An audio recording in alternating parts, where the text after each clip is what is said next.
Hello friends, welcome on your YouTube channel Raj study point. आज हम history class 8 chapter 10 स्वतंत्रता के बाद, ये हमारी इस बुक का लास्ट चैप्टर है। इससे पहले के सभी चैप्टर हम अपने यूट्यूब चैनल राज स्टडी पॉइंट पर उनकी वीडियो बनाकर अपलोड कर चुके हैं। इस चैप्टर में हम पढ़ेंगे भारत जब स्वतंत्र हुआ उसके बाद भारत का जो भविष्य था, भारत में संविधान लागू हुआ, कैसे बना, उन सभी का हम इसमें अध्ययन करेंगे।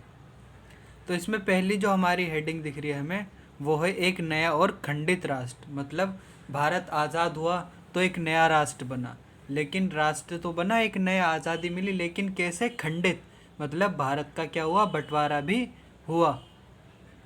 अगस्त 1947 में जब भारत आज़ाद हुआ तो उसके सामने कई बड़ी चुनौतियां थी। जैसे जब भारत आज़ाद हुआ ब्रिटिश ईस्ट इंडिया कंपनी से, तो जब इंग्लैंड के साम्राज्यवादी शासन से भारत आज़ाद हुआ तो उसके सामने क्या हुआ, भारत का विभाजन हुआ।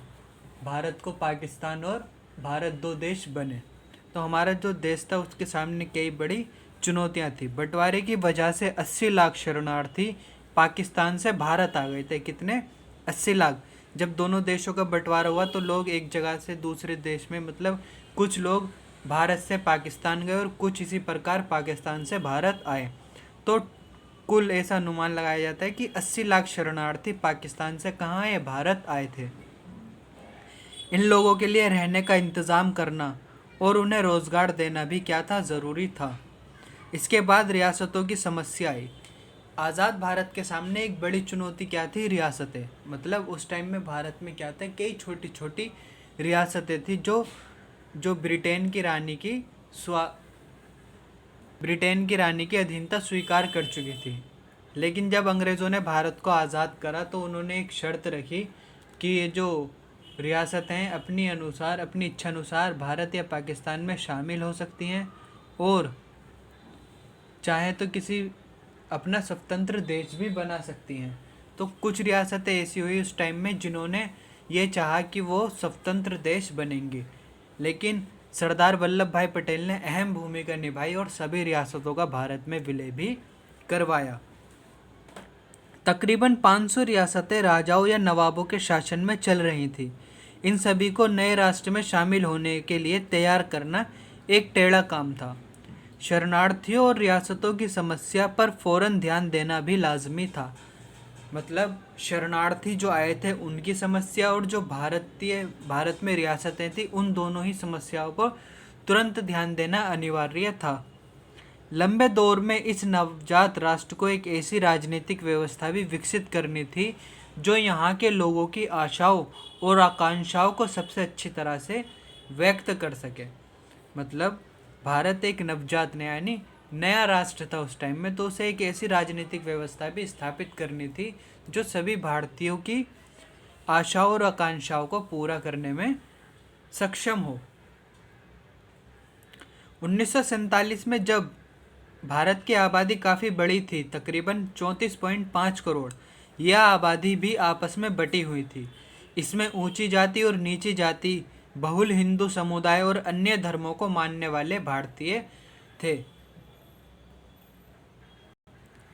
इस विशाल देश के लोग तरह तरह की भाषाएं बोलते थे। उनके पहनावों में भी भारी फर्क था।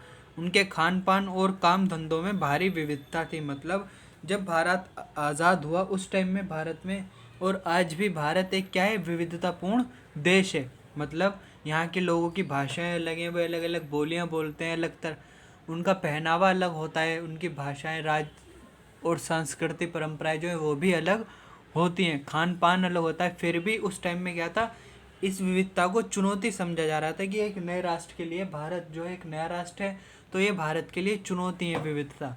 लेकिन भारत ने दिखाया कि विविधता में ही एकता है। एकता की समस्या के साथ ही विकास भी एक बड़ी समस्या थी। भारत क्या है, उस टाइम में भारत के विकास की भी एक समस्या थी कि भारत का विकास कैसे किया जाए। स्वतंत्रता के समय भारत की एक विशाल संख्या गांवों में रहती थी। आजीविका के लिए किसान और काश्तकार बारिश पर निर्भर रहते थे। मतलब किसान और काश्तकार जो थे वो क्या करते थे, अपनी खेती के लिए किस पर निर्भर रहते थे, बारिश पर। यही स्थिति अर्थव्यवस्था के गैर कृषि क्षेत्रों की थी। अगर फसल चौपट हो जाती थी तो नाई, बढ़ई, बुनकर और अन्य कारीगरों की आमदनी पर भी भारी संकट पैदा हो जाता था। शहरों में फैक्ट्री मजदूर भीड़ भारी भरी झुग्गी बस्तियों में रहते थे, जहां शिक्षा या स्वास्थ्य व्यवस्थाओं की खास व्यवस्था स्वास्थ्य जो सुविधाएं उनकी कोई खास व्यवस्था नहीं थी। इस विशाल आबादी को गरीबी के चंगुल से निकालने के लिए न केवल खेती की उपज बढ़ाना ज़रूरी था, बल्कि नए उद्योगों का भी निर्माण करना था, जहां लोगों को क्या मिल सके, रोज़गार मिल सके, ताकि जब देश में नए नए उद्योग स्थापित होंगे तो लोगों को क्या मिलेगा, रोज़गार मिलेगा। एकता और विकास की प्रक्रियाओं को साथ साथ चलना था। अगर भारत के विभिन्न तबकों के बीच मौजूद मतभेदों को दूर न किया जाता तो वे हिंसक और बहुत खतरनाक टकरावों का रूप ले सकते थे, लेकिन भारतीय जनता ने भी दिखाया कि वे सभी एकता के साथ भारत को बुलंदियों पर पहुंचाएंगे। लिहाजा ऐसे टकराव देश के लिए महंगे भी पड़ सकते थे। कहीं ऊंची जाति और नीची जाति के बीच, कहीं हिंदू और मुसलमानों के बीच, तो कहीं किसी और वजह से तनाव की आशंका बनी हुई थी। उस टाइम की बात है जब भारत आज़ाद हुआ था। दूसरी तरफ अगर आर्थिक विकास के लाभ आबादी के बड़े हिस्से को नहीं मिलते हैं तो और ज़्यादा भेदभाव पैदा हो सकता है। मतलब इससे क्या होगा, अगर गरीबी ही रही तो अमीर और गरीब के बीच जो है खाई वो ज़्यादा बढ़ जाएगी। नेक्स्ट हमारा टॉपिक है नए संविधान की रचना, मतलब भारत के लिए जो संविधान रचा गया उसकी रचना। दिसंबर 1946 से नवंबर 1949, मतलब 1946 का जो साल था इसके दिसंबर महीने से लेकर नवंबर 1949 के बीच क्या हुआ, भारत का तकरीबन 300 भारतीयों ने देश के राजनीतिक भविष्य के बारे में लंबा विचार विमर्श किया और क्या बनाया, भारत के संविधान का निर्माण करा। यद्यपि इस संविधान सभा की बैठकें नई दिल्ली में आयोजित की गई थी, परंतु इसके जो सदस्य हैं पूरे देश में फैले हुए थे और वे बहुत सारी राजनीतिक पार्टियों के प्रतिनिधि थे। इन्हीं चर्चाओं के फलस्वरूप भारत का संविधान लिखा गया, जिसे 26 जनवरी 1950 को लागू किया गया। आपको क्या याद रखना है कि दिसंबर 1946 से लेकर नवंबर 1949 के बीच भारतीय संविधान की रचना हुई। करीब 300 भारतीय व्यक्तियों ने मिलकर भारतीय संविधान बनाया और इस संविधान को 26 जनवरी 1950 को भारत में लागू किया गया। हमारे संविधान की एक खासियत यह थी कि उसमें सार्वभौमिक वयस्क मताधिकार का प्रावधान किया गया था। सार्वभौमिक वयस्क मताधिकार क्या है, मतलब मत देने का अधिकार। ऐसा अधिकार जो सभी व्यक्ति कानून की नज़र में वयस्क हैं, सभी वयस्क व्यक्ति, चाहे वे स्त्री हो या पुरुष, चाहे गरीब हो या अमीर, हिंदू हो या मुसलमान, सभी अगर वयस्क हैं तो उन्हें मत देने का अधिकार है। वे अपनी इच्छानुसार अपने प्रतिनिधि को चुन सकते हैं। इसका मतलब ये था कि 21 साल से ज़्यादा, उस टाइम में सरकार ने क्या माना कि 21 साल से जो भी 21 साल और उससे अधिक उम्र रखता है वे कौन है, वयस्क। लेकिन अब क्राइटेरिया क्या है, 18 साल। 21 साल से ज़्यादा उम्र के सभी भारतीयों को प्रांतीय और राष्ट्रीय चुनावों में वोट देने का अधिकार था।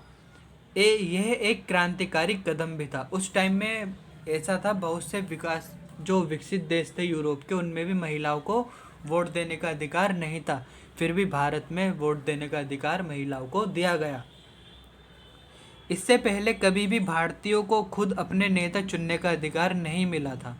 ब्रिटेन और अमेरिका जैसे अन्य देशों की जनता को भी यह अधिकार टुकड़ों टुकड़ों में ही मिल पाया।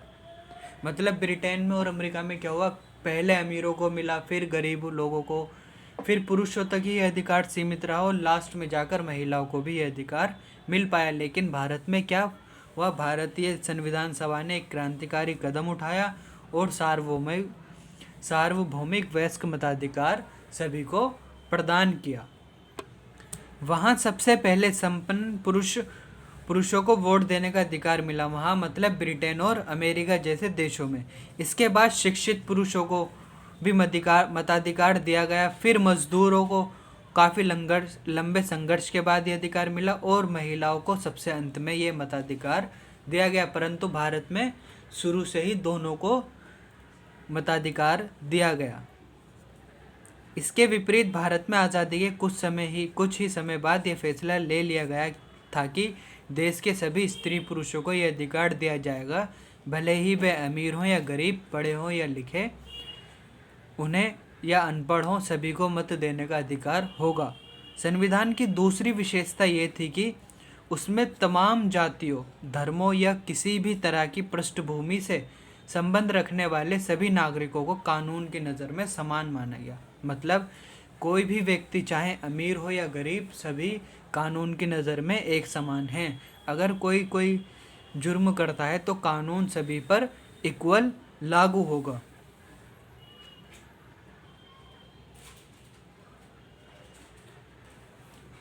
इस वीडियो में इतना ही, मिलते हैं नेक्स्ट वीडियो में नेक्स्ट पार्ट के साथ। वीडियो अच्छी लगी हो तो वीडियो को लाइक करें, अपने फ्रेंड के साथ शेयर करें और हमारे यूट्यूब चैनल राज स्टडी पॉइंट को सब्सक्राइब करें। Thank you.